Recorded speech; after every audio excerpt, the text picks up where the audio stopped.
All right, so from the start, Matty Lost for Words, Reclaim Music Group. Let's start over. Hey, man, life is all about starting over. Fact, dude. So tell me about Reclaim Music Group, okay? So, we have Sherm in the chat room. You were talking about Paris, so let's start from Paris, go forward. Yeah, so basically, when I linked up with Paris, that was kind of my start to this whole thing. And, when I met Lynn, I just fell in love with her and her music and thought she could do so many great things and, basically helped use all my resources to help get them, to where they are now. And then, unfortunately we stopped working with each other, a couple of years ago, but we're all still best friends and everything is totally cool. That's fucking awesome. But since then, Set It Off, who's friends of mine, I toured with them back in the day. Set It Off's amazing. Picked them up, and then I started picking up a bunch of, younger artists, Cemetery Sun, Lizzie Farrell. Honestly, I could sit here and just name a million bands, but basically check out my roster. You can go to reclaimmusicgroup.com. I have so many cool bands that are up and coming, so many hardworking, talented people from anywhere from the UK, to my boy in Baltimore, West Coast, East Coast. So I'm just super excited, man. Next year is going to be a big year for me. Obviously, the whole COVID thing hit, kind of fucked everything up for everybody. Big time. But I really am excited. A lot of new music from all my artists. Everybody's dropping new records, new singles, new videos, getting ready so when touring can start happening again, everybody's ready to go. So definitely super excited, man. And yeah, thank you for definitely checking that shit out and kind of knowing what's good. I appreciate that. Yeah, anytime, man. I like to spread the word around because, back in the day, the local scene was all about getting the little smaller bands out and heard. And I was explaining to In Spirit a couple of shows ago that we were talking about how I played an ICC show in 13 Yards to Victory. And it was my first ICC show ever. And you talked me off the ledge. And you and Marky turned me around and smacked me in the ass and said, go get him. And I was so fucking nervous because it was just, we were talking about how just unsafe an environment it was and everything because how packed it was. But like, I had never seen that many people. I'd never performed in front of that many people. So for you guys, it was like a fucking walk in the park. So for me, I was just like having a panic attack. Like, I hope this goes well. Yeah, no, I remember that show, man. That was super cool. And like, I remember playing with you guys in Revere. We played with you guys a couple places, through a mass. YMCA, VFWs. Yep. Yeah, you guys were always cool. I still see a couple of your guys around here and there, at shows and stuff. So, no, that's cool. And it was cool that, after all these years, we loosely keep in touch.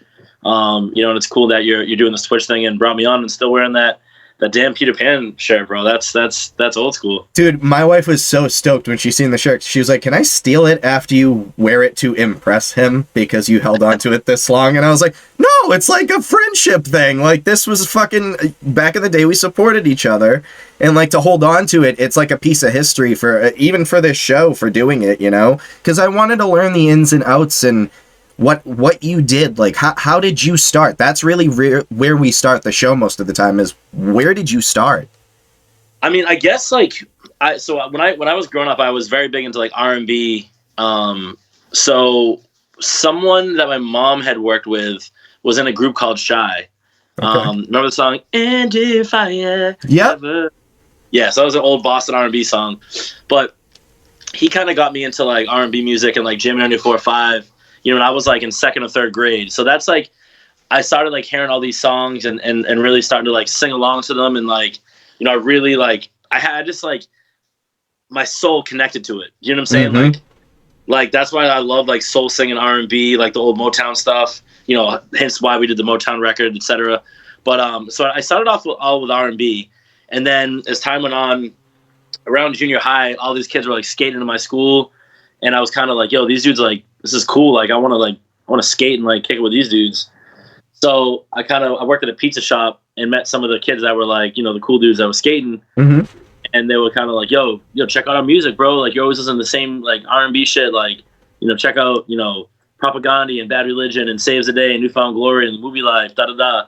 So they gave me their book and I went home and was like, kind of like, yo, this is tight. Like reading the lyrics and like, you know what I mean? Kind of like having a whole different vibe. I felt like I connected more as far as like energy to punk and stuff, but like my soul was always R&B. So, when I lost for words, when I met my, Danny Poulin, who's also on Lions, Mm-hmm. Mikey Adams, who actually is upstairs eating right now in his room. When we all started like jamming together and stuff, it was all new to me, but I think I brought a little bit, like, we all brought something a little bit different. But that's kind of what started us with, like, my voice was always a little different than most pop punk singers. I think it's because I stemmed from R&B instead of, like, rock first. You were super soulful pop punk. Soulful pop punk. And we always enjoyed that because we knew you were super into R&B. You used to just fucking randomly sing Boys to Men, and it was, like, the coolest shit ever.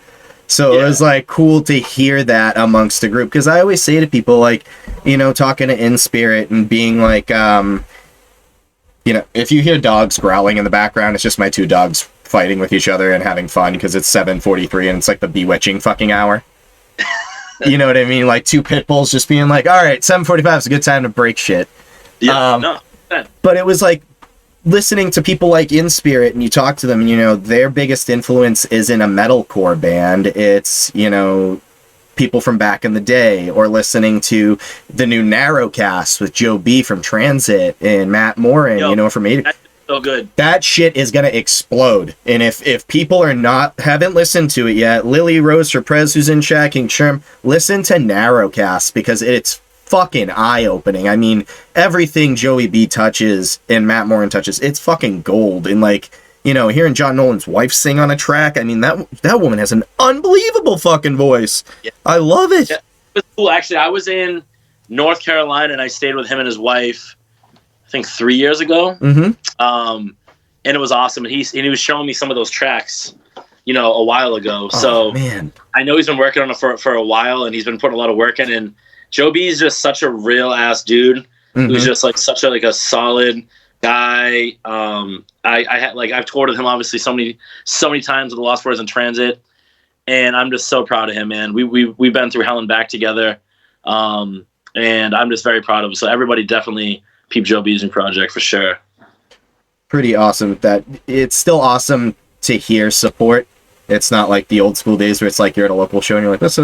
Now it's always, from that point forward, even as we get older, support any musical project, art project. I always am a big fan of pushing people to do something that's not being a cog in the machine of, like, corporate America. Because I think we live in a world where it's possible to be your own boss. And I kind of see that with you doing Reclaim Music Group and, doing your own thing. And you see, like, Evan doing art and Nick Adams doing tattooing, and it's just really fucking cool to see people really go for what they want and achieve it. And I really appreciate that. So like, with you, who were some of your local influences when you started to get into the scene? Like, who I know you were big in the hardcore scene because you knew everyone and their mother from Alston to Brighton to, so anytime there was an ICC show, I was like, hey Matty, what's everyone doing? Just follow me. Oh, okay. Just like show up at a random fucking house and I don't know the person, you know what I mean? So yeah, I guess, where it all started was there was a band called Junction 18 back in the day, and they were like, I guess you'd say more like alternative rock or rock, but they were on Fearless Records back in the day, and they were from our hometown. And they were such a big influence to us because, like, right as we were all getting into music, like, they were, like, getting record deals and, like, going on tour. Like, they were playing with, like, Newfound Glory and the Strider and, like, a bunch of Fairweather, a bunch of Movie Life. Like, all these cool Midtown, all these cool bands that I'd be hyped on, and they would be playing with all of them. And I remember being like, yo, I want to be like them. I want to, like, go on tour. Like, they did it. Like, we can do it. So Junction 18 was definitely one of my, like, first, like, favorite, like, local bands. Obviously, the Receiving End of Sirens were good friends of ours. Oh, my God, dude. They get brought up literally by every New England band. There is not one New England band that is not thankful for what they gave to the local music scene. Yeah, man. I mean, I still talk to a bunch of them. I still talk to Brendan. I still talk to Nate here and there. I still talk to Andrew. Andrew owns a cool bar called The Fox in Nashville. So it's cool, man. Like, I was very thankful because they were, like, a little bit bigger than us coming up. So I kind of was, like, a fan of them. But, like, because we were, like, doing well in the scene too. They knew who we were, and we were kind of fans, and they were kind of like, oh yeah, like, we know who you guys are. Like, why don't we do shows? And we're like, okay, like, that's cool. So, like, that was awesome. you know, like the Far Away, the Cadence, Aw. you know, that whole generation was a super cool generation. So there was that side, and then also we had our hardcore side, which, like, you know, we grew up with, like, you know, on Rock Vegas Records with like Shere Khan, who are members of like Black My Heart, Unbroken Shipwreck, you know, obviously Khan of Arabia and Death for Dishonor and all that stuff. And like, you know, so we really were like kind of like a bipolar band. We had like our like nice friendly side, and then like more of our like, you know, pissed off evil side of our band. But, you know, we were blessed to kind of fit into both, you know, both parties and be able to jump, and nobody, you know, gave a shit, or like it was just us. Like it was just who we were. Like, you know what I'm saying? Like, and we kind of would bring bands into the hardcore world, and they're like, yo, this shit's crazy. Like, we'd have them come to Brockton, and like all fucking hell, be like, hey, you're friends with Matty and A Loss for Words, like, you guys are cool, like, just respect the rules, and you guys will be good. And then vice versa. Sometimes we'd have hardcore bands play like a pop punk show or whatever, and they would like, I'll be like, you know, are these dudes gonna be cool to us? I'm like, yeah, man. And they'd be like, yo, this is a great show, like, thanks, man. Like, so it was really cool, because at the time I didn't really think anything of it, but years later, you know, it's something that I always talk about with different friends, like, yo, you guys were that band that like really just, you know, could go anywhere and everybody kind of respected you guys. And I guess I didn't really understand how cool that was until looking back, I'm like, wow, that was we did have like a really special thing that was, you know, that was cool. You guys were really what kind of held the glue together for those two sides. So believe it or not, I don't know if you knew this, but like the pop punk side, like the pop punk metalcore-ish side, that was one fucking area, and then hardcore was like this forbidden door that you didn't open unless you were all in. Do you get what I mean? Like, unless you were fucking all in and you were going to, like, I think one of the venues was like Castle Grayskull. It was like a basement or something. Like, I only ever heard of it. Never went to those hardcore shows. But like, you hear about, they're like fucking myth. That's why I would love to like interview like the Carrier, because those dudes fucking, they toured Germany. They went all these places. They were huge. You know what I mean? For the hardcore scene. And then, wait, Jam a Day, Class of 92, still waiting for that record to drop. Those songs will get someone pregnant. Damn, okay, yeah. I miss those. Yeah, that was my side project that I did some R&B shit. Yeah, I definitely got to get back to that. It's funny, I was actually in the studio a couple months ago, and I was actually recording some more R&B stuff. I just always get like, I get so busy helping other people with their careers that I kind of forget about my own. So every once in a while, I'm like, I'm gonna go record music. So I call Chris Curran, go there, like record a couple songs, and I'm like, I like get nervous and I run away from them. You know what I mean? Like, it's just like it's weird, because I don't know. It's just, yeah. So yeah, Class 92. We'll come back at you though. I owe you guys some shit. You do owe us some shit. That R&B shit started to pick up, and then you're like, I'm gonna put this on pause and take on the world with projects. Yeah. I obviously have ADHD, so like I just get like excited about something real quick, you know. But I mean, I'm just blessed to be able to help other people with their music, and you know, and create opportunities. So I really, really enjoy doing it.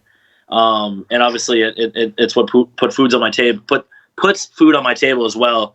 So it's really cool. But I do have some things in the works. It might not be R&B, but it might be some other stuff that we're talking about. But I have a new project that I'm working on with a couple of my friends, and people are not going to expect it, and it's going to be fucking awesome.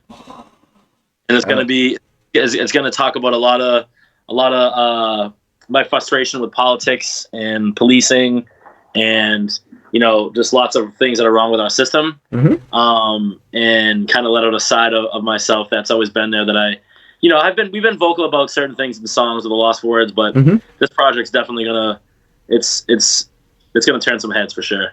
Well, what better way than to use your art to project onto a more positive future? 100%. You know what I mean? And even though it like might sound angry and pissed off, it's gonna be something that, you know, is trying to help spread a positive message and make a positive change for, you know, our communities, and you know, just like, you know, just where things are at in our current day society. I just think that there needs to be lots of changes, and it's good that people are finally starting to stand up and speak up and open their fucking mouth and do something. It's great. Yeah. So it's a scary thing to think of, but yeah, I definitely have some things to say. So stay tuned for that. Fuck yeah, I'm totally into that, man. There's nothing better than a positive message and then pushing people forward. You know what I mean? So what are some famous influences you have? Like you said that, you know, your mom had that artist, R&B, got you into it, and then who were some famous influences for you besides like the obvious Newfound Glory or fucking Blink-182? You know what I mean? Like, give me more. Were you into Motown as well? Because I know you did the Motown record. I know I mean, you know. As far as influencing as vocally, I mean, I would definitely say that, you know, old school, like, you know, Motown stuff like Stevie Wonder. You know, obviously, like, I was always super into like Jackson 5 and Temptations. That was like, those are always like two of my favorite. Like, I loved watching like the VH1, like when they did like the movies on artists. And I remember like when I was younger watching the Jackson 5 one, the Temptations one. Like, I just love those ones. I mean, obviously, you know, more recently they've done like the Ray Charles one and stuff. Like, I really love seeing what all these artists went through, you know, to get to where they are. And, you know, the cultural, you know, difficulties and stuff that, you know, that society had created, you know, and how they just, you know, kept going, kept moving, and just followed their heart and their soul, and then making the change, making the difference that, you know, that's happened, you know, over the years. Like, those records are just like, it's history. And all those artists, like, I mean, even like a Ray Charles or a Stevie Wonder, to be able to play and sing like that and be blind, like, that's so inspirational that, you know, anybody can do anything if you just put your mind to it and just follow your passion. And all the people that told them they couldn't do things and whatever, and they just, you know, they just got through it and became some of the biggest artists, you know, in our society. So that was really cool. It was really cool to recreate those, you know, those songs and like give it like our like little punk rock twist. Kind of had like a Me First and the Gimme Gimmes vibe. Yeah, it definitely did. It really did. Yeah, it was like, because obviously we loved all that stuff, and we're just like, yo, we got to do something like that and do like a Motown record. We were thinking about doing a Disney one, and I recently saw that Our Last Night just did one, and it's fucking ridiculous. Theirs is awesome, and I'm really stoked when I hit up Trevor, and I was like, bro, that's so cool. I was like, you know, that was like such a great idea. He knows how much I love Disney. But it's cool because I know they all have kids now and stuff. So like for them, it must be even like a different thing. It's not even just like doing something to be funny or to like, you know, relive like your childhood memories. It's like, you know, doing the Frozen one and stuff. Like, their kids probably love those songs. So to see their parents be able to perform that, like, that must be cool, being like, oh, my dad and my uncle are playing, you know, all my favorite songs. That's like, that's super cool. So I'm like, I was super hyped to see them do that. That was dope. Talk about it like you think about like our parents, and you're like, oh, our parents are cool. And then you think about like Trevor and Matt, and you're like, fuck, that's what I have to compete with? Should I have kids? Like, you know, like, fuck. And I'm super proud of them. They've done it all, been through it all, and you know, it's so cool to hear their story and see their story about how, you know, they just went like independent after the Epitaph era of their band. Like, I remember actually being, you know, I was out to dinner with them. They're actually letting us borrow their van to do like some tour dates because our van had broke down or whatever.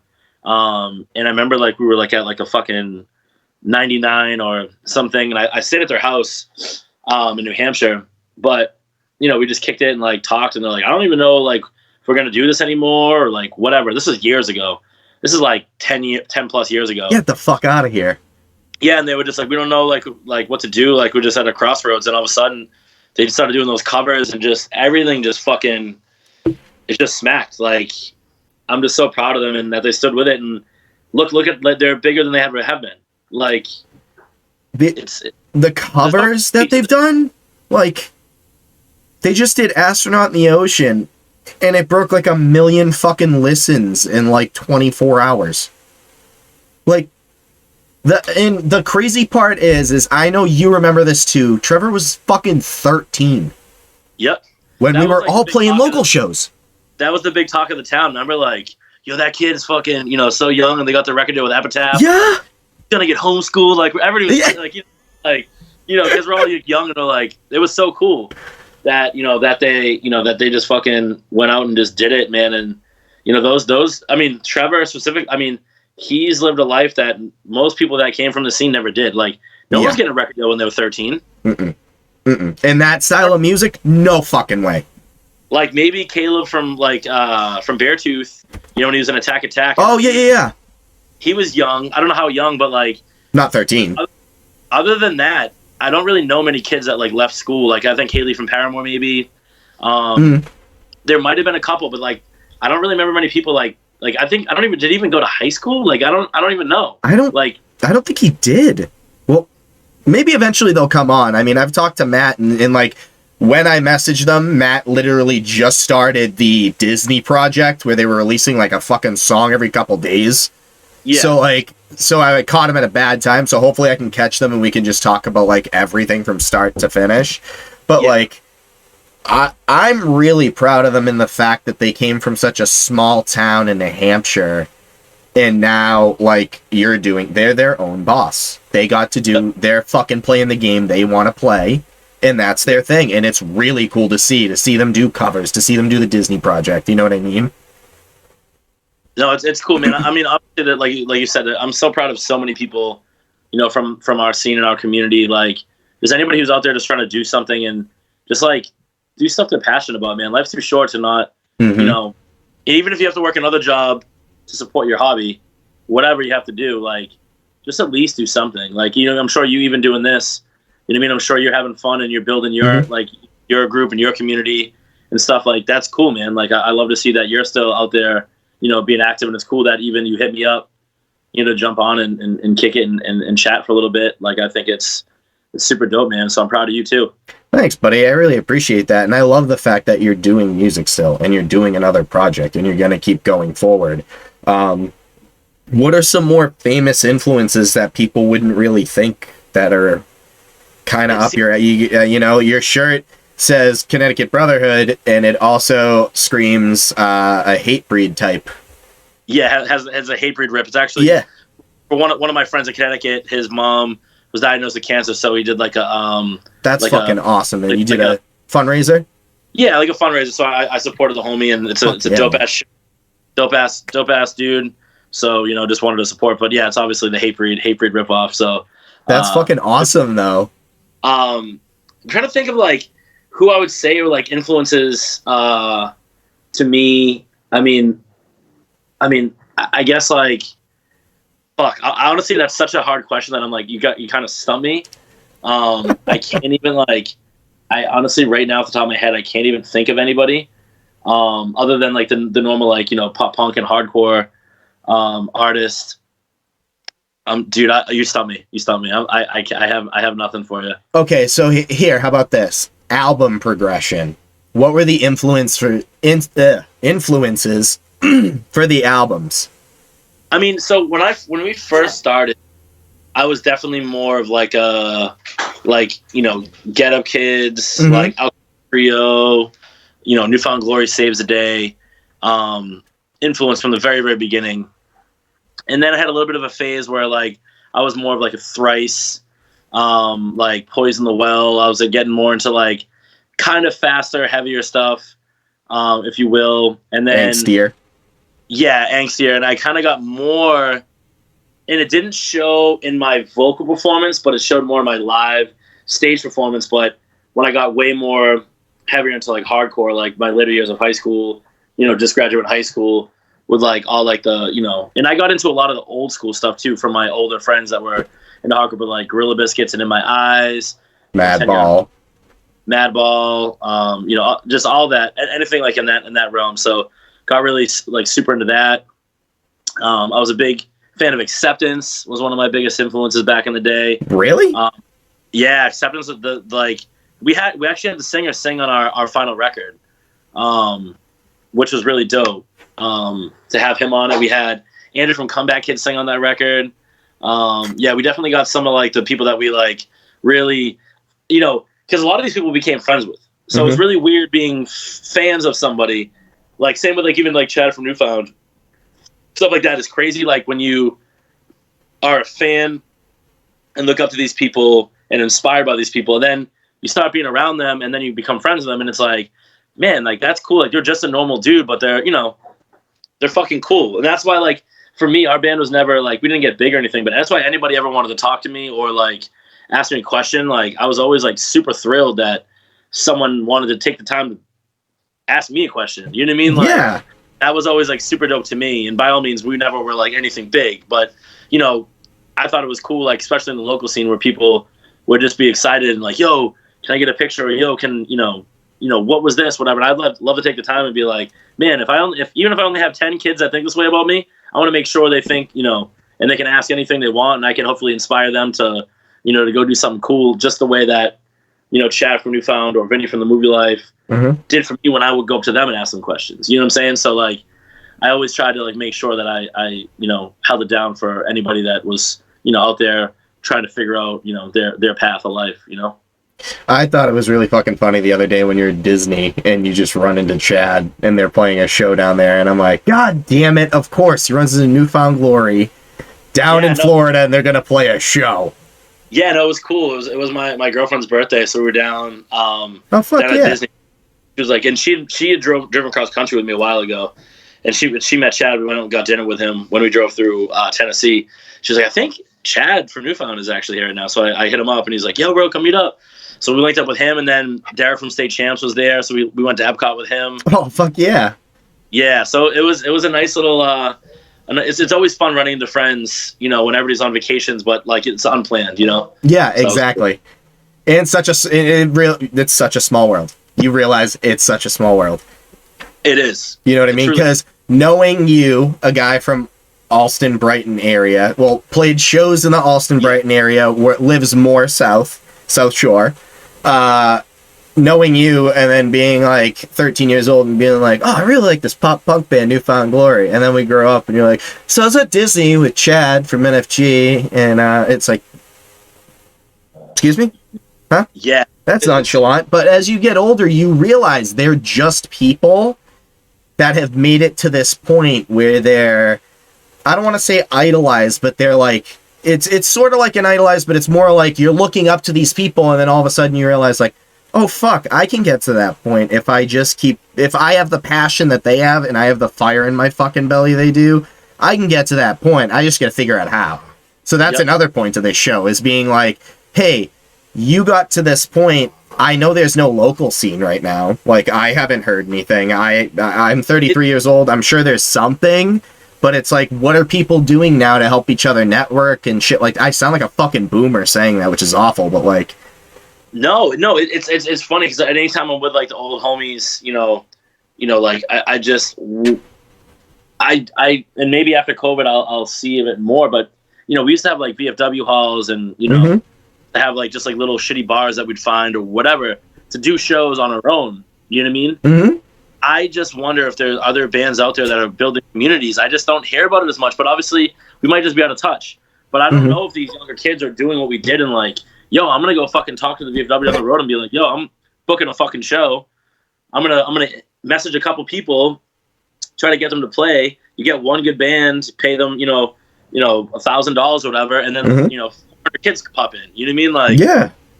And it's just like or fuck that, fuck the money or fuck the big show, but like even having 20 kids there, like like that's how it builds. It would be like, say you're Lost for Words and whoever played a show, we played shows down the Cape. We played in front of 50 kids on the Cape. They'd play in front of 50 kids on the South Shore. Like, when you're starting, next thing you know, a couple years later, we could play anywhere in Mass and we'd have 300 kids there. You know what I mean? Like, it's crazy. I hope there's really a community like that where people are getting together and just supporting each other, man. Because I feel like our society has made everybody like divided and like super. And now everybody has their opinion, and what their opinion is what like how they think. But like, I'd like to be like, oh, you think this way? Cool. I think this way. Let's try to understand each other and why we think that way, so we can just at least coexist or understand. Or maybe I learned something. I'm like, oh, that place that you hang out at, I didn't know it was like that. I want to pop in and like go kick it with you and your friends and like kind of see what they're about, because I kind of thought it was like this, and I just feel like people are it's a bummer, because I was saying to Kayum, back in the day in the scene, we didn't, I don't know if maybe it just didn't get brought up a lot, but like we didn't have all this shit going on. We had our community where if someone fucked with one of us, you fucked with all of us. It was just the whole thing. It was everyone had their back. Everyone, it was like brothers and sisters. It was a fucking community. And when you had the worst day in the world, or you had the worst shit week in the world, you looked forward to a Friday or a Saturday where you could go to Holyoke Mass, or you could go to Alston ICC Church, or you could go to the Saugus fucking VFW and go see a show with your favorite bands, because you knew that once you entered that door and paid your fee, everything's gone. The whole fucking world could fall apart. You were there with your community, having a good time, focusing on you guys building each other up. Yeah. No, absolutely, man. I mean, like, and I really enjoyed and missed, like, the old school days, and you're around my age, like, when, I was going to shows and I didn't even have a cell, I didn't even have a cell phone until I was 18. Yeah. Like, just going to shows and, like, meeting people being like, oh, bro, you have the fucking, that fucking, Reach the Sky shirt. I love Reach the Sky.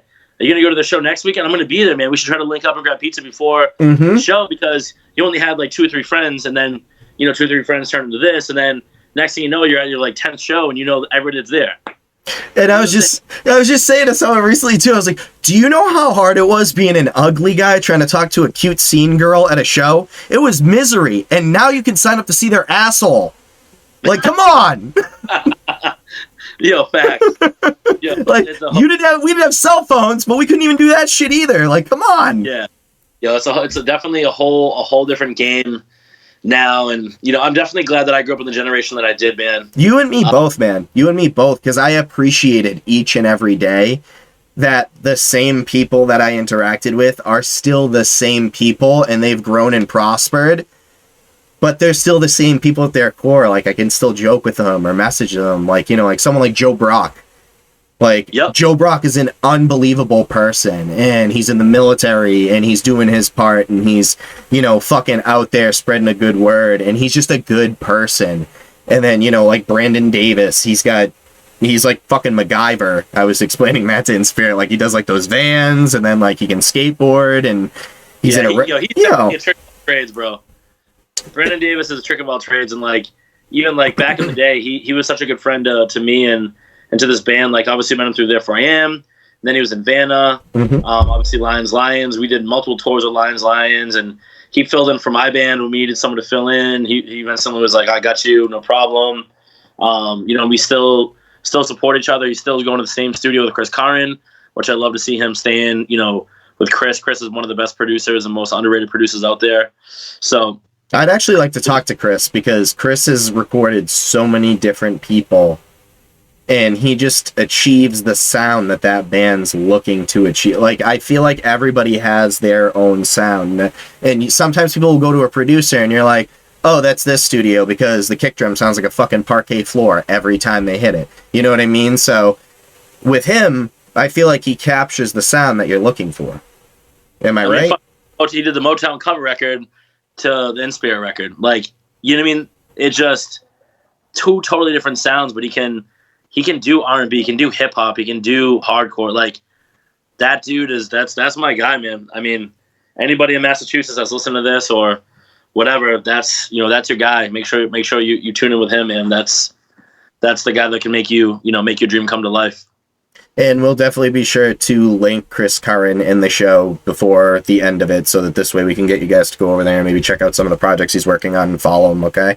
But what are some favorite shows, past and present, that you're really proud of? Like, I know you've played big holiday shows with like 4 Years Strong, because you're pretty good friends with them, but like, tell me from starting out fucking Squire Stratocaster on one of your guitarists, that type of thing, to where you ended up.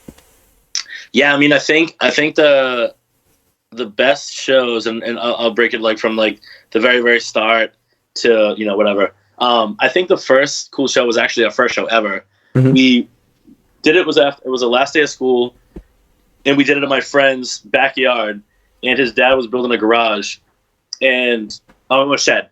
And the shed wasn't built yet, so it was a stage. Like he had like the bottom part, just like the floor. Here, Mikey, pop in. Is it Mikey? He's still fucking so handsome. Look at him. So basically, we started there. Actually, Mikey filled in, and he wasn't in the band yet. Our friend Steve was a little shy and didn't want to play the show, and we asked Mikey to fill in for us because he was in one of the other bands I was playing. And so actually Mikey played our first show with us. But yeah, man, it was crazy. There was probably like 60 kids. We had some kids from other towns coming, which was like cool for our first show. Like we had friends that I met at different shows that went through. So that was really cool period. The North American Legion was a very good period. I don't know if you ever got to go to those shows, but we did a lot of shows there. I did I went to one show there, and you were wearing a fucking... This is why I know the phases of Matty, because you were wearing a polo shirt. And I know from when you had a polo shirt... Was I popping the collar that Yes! So when you had the collar pop to when you started wearing a windbreaker, I knew when you started to go into the hardcore scene. Because the fucking windbreaker was the end point.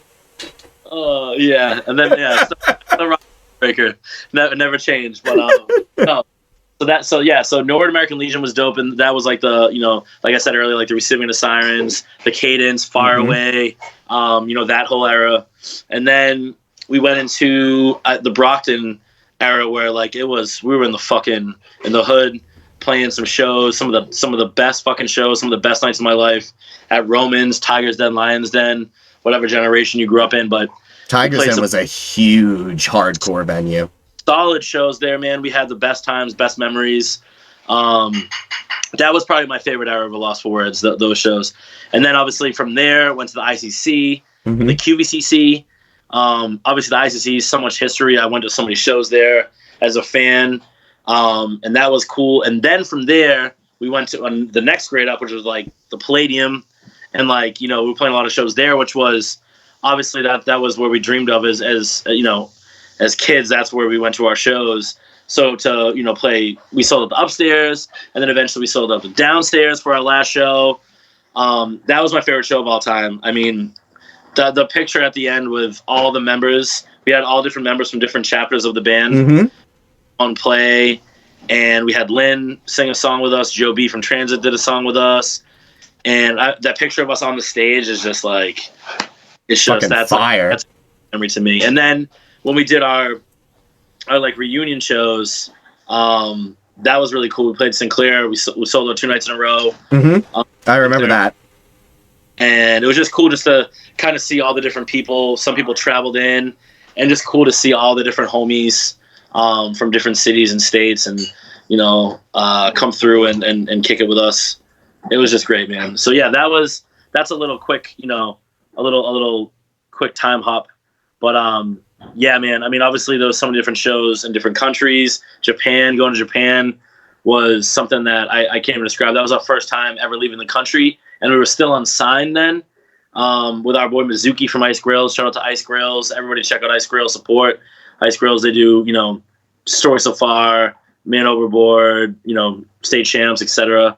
So fucking awesome. Slam Dunk Festival. That was a big chapter. I was going to Russia. Man, we did some cool shit, man. It actually right here. I'll show you a little piece of history.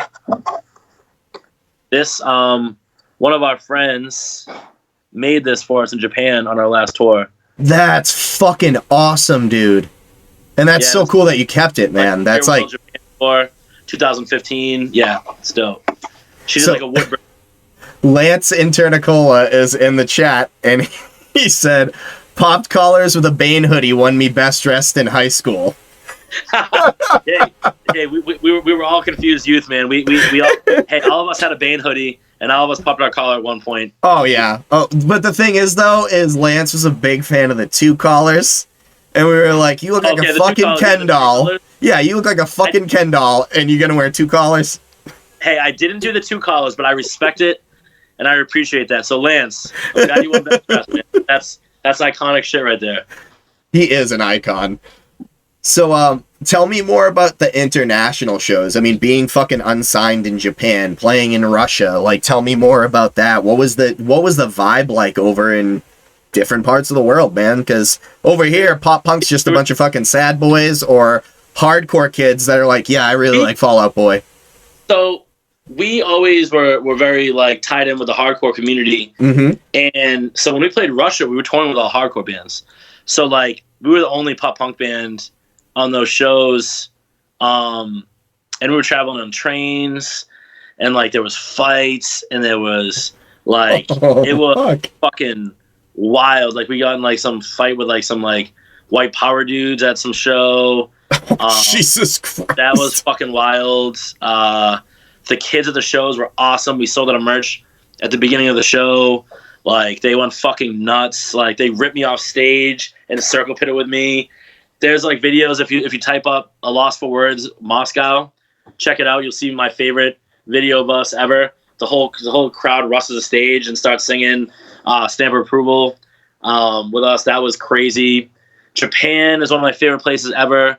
The people there are so fucking respectful and friendly and supportive, and they make sure they like bring you presents and like, you know, they buy you drinks at the bar, and they just like want to show you their culture. And I mean, I could go on for days, man. Each country has a special meaning to me in a certain way, whether it was like, you know, jumping off a bridge in Switzerland to whoa. You can't just glaze over shit like that. Like, yeah, jumping off a bridge in Switzerland, like doing James Bond shit. Like, what do you mean? Yeah. No, like there was like if you walked like a mile off the venue, there was like a bridge that was probably like 30 feet high, and we were all jumping into the water.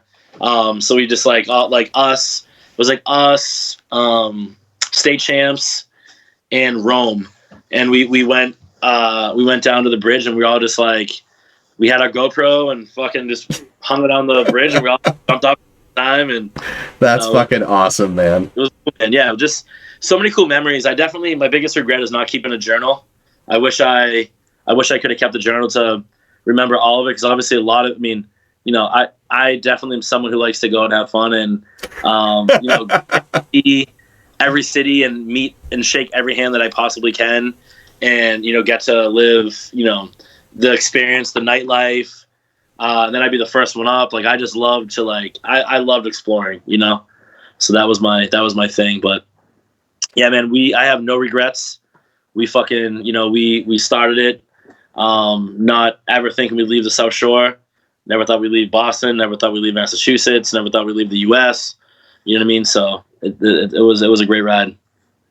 That's so cool, because it was really, I want to say noble, you guys, because a lot of us looked up to you guys in the local scene, but it was very cool that you were all level-headed and not like twats about it. You know what I mean? Like you didn't have an ego. You guys were always up to talk. I mean, I've watched you talk to people who were just, and I'm not being mean, just straight fucking annoying, where they were asking you every question under the sun, and you were still nice enough to keep talking. You know what I mean? And like, I'd see Marky come by and grab you and be like, we gotta go get ready to. Yeah, fucking... Marky was always good at that. So like, you were nice enough to like, and like Chris Priest from fucking Vanna would just, in spirit, would just, you know, he'd sit there and talk to you for a while, and like Nick Adams or Brandon, you know, no one had a complex, which was really nice. You know what I mean? I think that was a cool thing about Massachusetts too. And like the Boston scene, like I think everybody was very level-headed, because, you know, if you were too cool or like a tough guy, or whatever, like, you know, you got dealt with. Or maybe you like whatever, but like no one stood for that shit. You know what I mean? Like no one, you know, no one had time for anybody that was an asshole or like bigger than somebody else. Like, you know, it just we were doing a lot of good things, and if you want to be part of the community, you had to put the work in. You know? Yeah.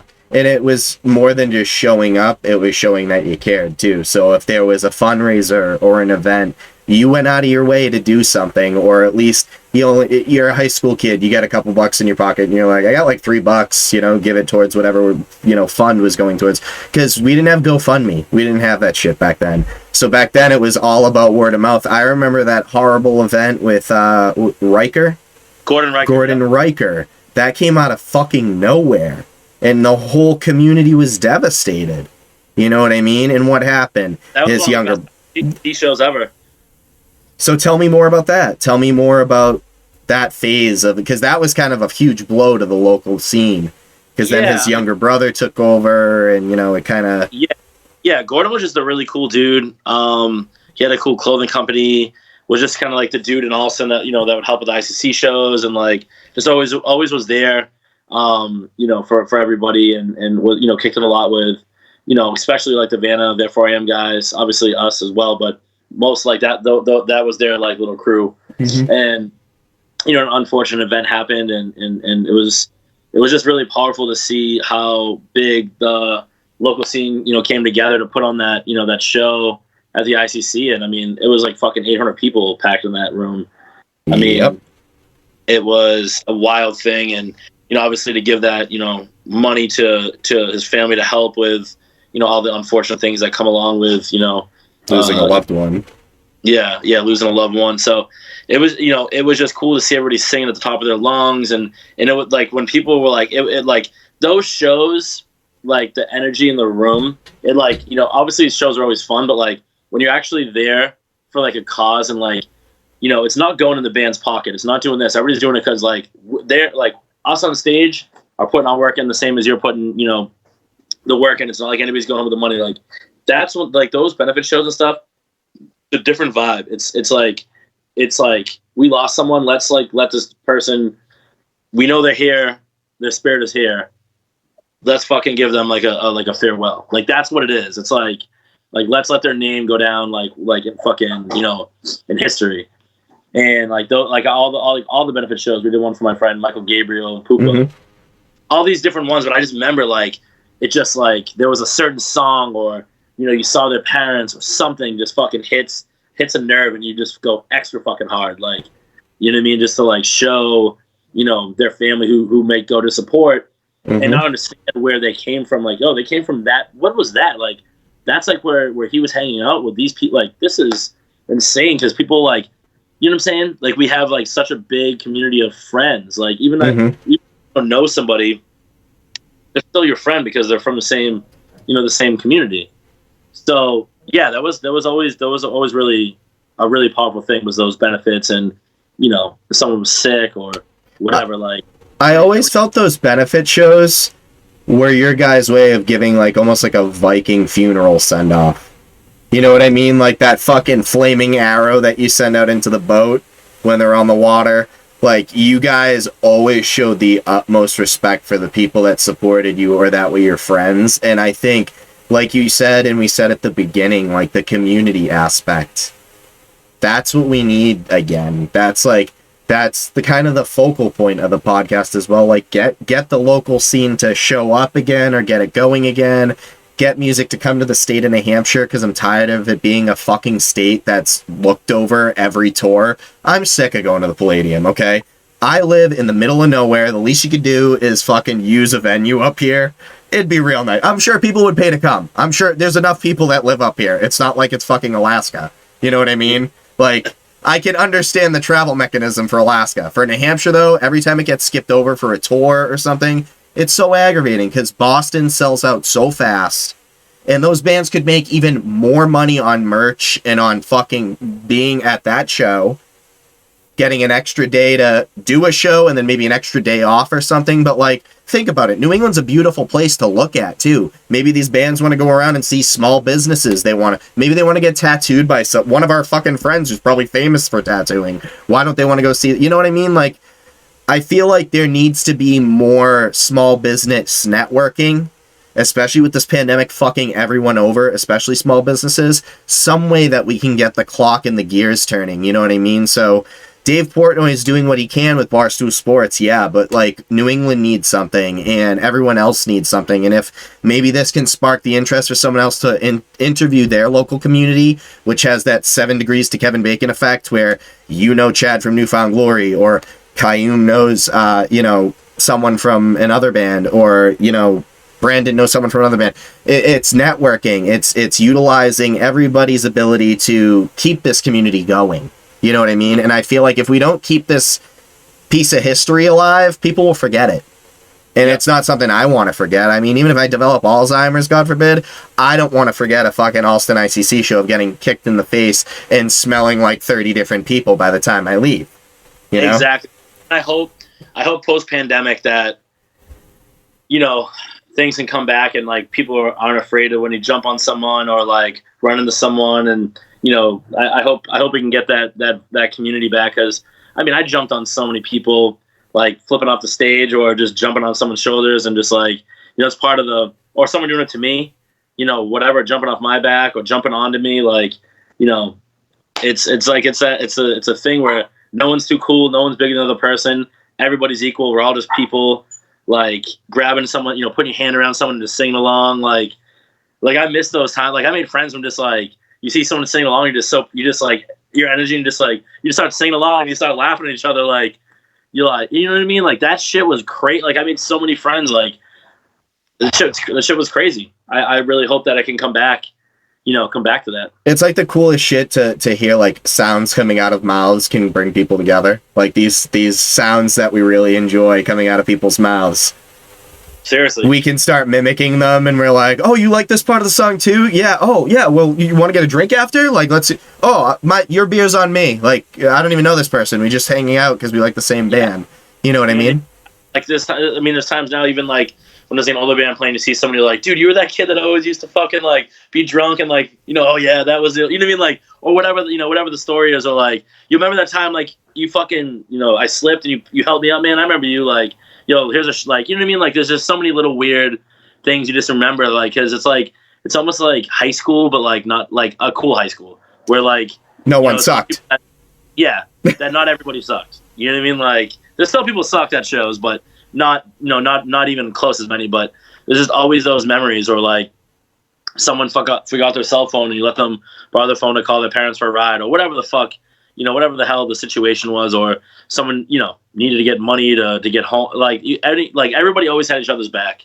It was just really cool. So I really liked the protection too of like, I remember it being a big deal that a lot of people would walk a lot of the ladies from the ICC shows back to the Green Line, because it wasn't the greatest area. It was like a crazy fucking college area, but there was also some rough areas. And I do remember on more than one occasion, like Marky Dangora, like walking people down to the Green Line, or like, some big ass hardcore kids walking people back and forth. You know what I mean? Like, it was just really cool to see people being good humans. You know what I mean? Yep. And listening to angry music. Like, you know what I mean? Like, I was explaining to In Spirit, like, listening to Every Time I Die, my mom heard, "Hey there, girls, I'm a cunt," and she was like, "You're not listening to this shit anymore."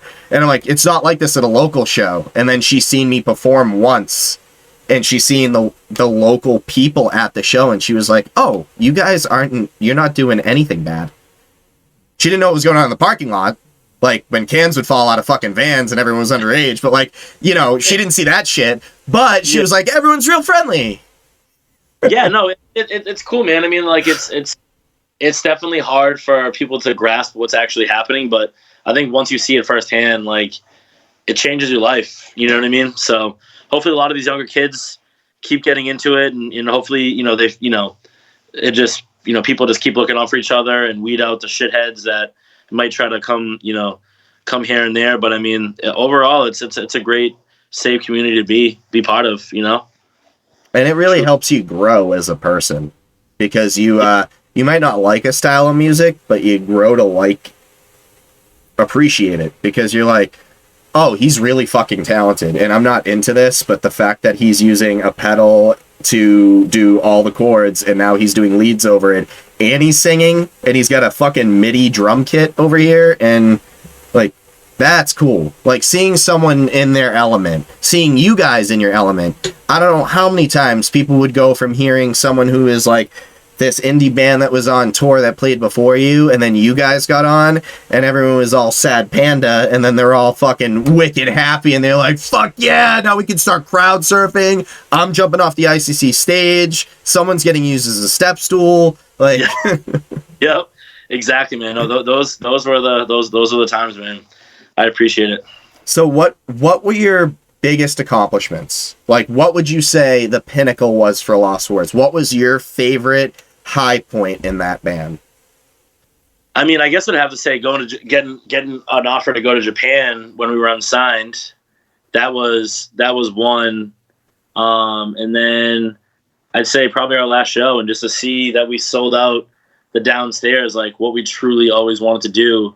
We finished our career with selling out a 2,500 cap venue. Like, that's fucking insane. Like, it's like normal, when you see all your favorite bands play there, but then when you actually do it, you're like, whoa, we just sold 2,500 tickets. Like, obviously with the help of our friends, it wasn't all just us, but like, just remember like everybody singing along from the front to the back. Just like that like the emotional, like, holy shit, like this is our, like, obviously we play a show here and there now, but like that was our that was, as being a full-time touring band, that was the end. You know what I mean? Like, holy shit, that was, a rush of 15 years of our life, and when that moment is like, holy shit, it all just went by like that. You know what I mean? Like, it just, that was pretty surreal, but also like everybody, buried us in the best way ever. Like, people came out, people bought shirts, like, I don't know, people sang along, people shook my hand, people gave me hugs. Like, it was a very like emotional, fun, roller coaster. It was good. So that means, I think, that speaks volumes, because that's showing people straight up that not only was it 15 years of your life, but it was 15 happy years of your life. You know what I mean? Like, it was a big part of your life, and it helped you grow as a person. It morphed you into who you are today. You're now using Reclaim Music Group to get these artists to a Paris sort of level, or hopefully get them to that sort of level, or even be on an indie level, because I know that Paris is on a major label now, correct? Yeah. I don't know, but I think they're still on Warner.